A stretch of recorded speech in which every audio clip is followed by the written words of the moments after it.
First, let's get back on that Snap meltdown. This is the top trending ticker right now at this moment on the Yahoo Finance platform, and with good reason. You're seeing Snap shares in absolute free fall. And Brad, this quarter and this market reaction seems to be very well deserved. This was the fifth quarter of revenue deceleration at Snap. Sure, they were able to eke out better than expected operating profits because they are in the process of firing a lot of people, given the ad market slowdown. But this was not a good quarter and also not good guidance for the fourth quarter. Snap telling investors on that conference call last night, revenue is expected to be flat in the fourth quarter. Q3, the deceleration in revenue growth was really observed across both the direct response and brand advertising business. The direct response advertising only growing modestly faster than the overall business, while the brand-oriented advertising business declined slightly year over year in the quarter. What does that all mean? So, and that coming from the CFO on last night's earnings call. What you need to know is that this is a company that's still even a year removed from some of the biggest privacy changes that Facebook and Snap and some of the other social media companies have had to endure as a result of Apple's iOS privacy changes. They still haven't gotten a handle on how to maintain the advertising revenue because of the amount of targeting that they were able to do sans the privacy, or at least pre some of those privacy rollouts. This is a disaster, and of course also speaks to the increased competition in the market for eyeballs. TikTok continues to dominate, and it's not just Snap here seeing the weakness in this morning. We're seeing weakness on Twitter. We'll talk a little bit about that more in a second. We're seeing weakness in Meta in the pre-market. All the top tickers on the Yahoo Finance platform on this view that online ad spending is continuing to slow because of the macroeconomic slowdown.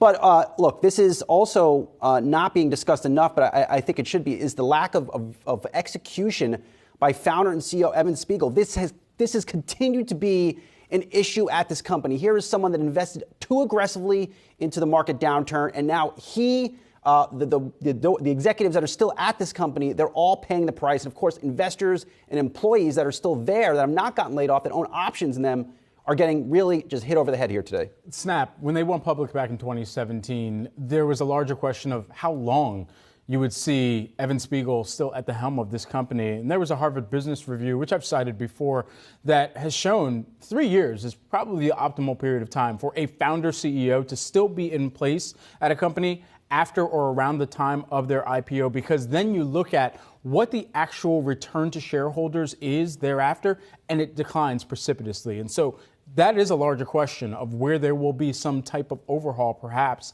at the leadership front of this company, especially given the fact that the market environment has significantly, drastically changed, not just because of the privacy workarounds that they have to do, but also because of who the consumer is on those platforms and on those products, and with the competitive environment. You've got a Be Real that is continuing to really make waves over social. You've got Twitter that is also going through its own reformation or renaissance of sorts, if you will. Something like that. Something that's happening over at Twitter. But then additionally, you've got where there are always the fronts that are trying to create more of an opportunity for channel creators to really get some of their money made on these platforms. And that's really what's going to be the bread and butter for making sure that you have a lot of those impressions, the reach that advertisers want to see too. Yeah, and quick plug, I have a story on the Yahoo Finance homepage right now at Snap. The big problem, and I mentioned that story, zero visibility into when things stabilize on sales,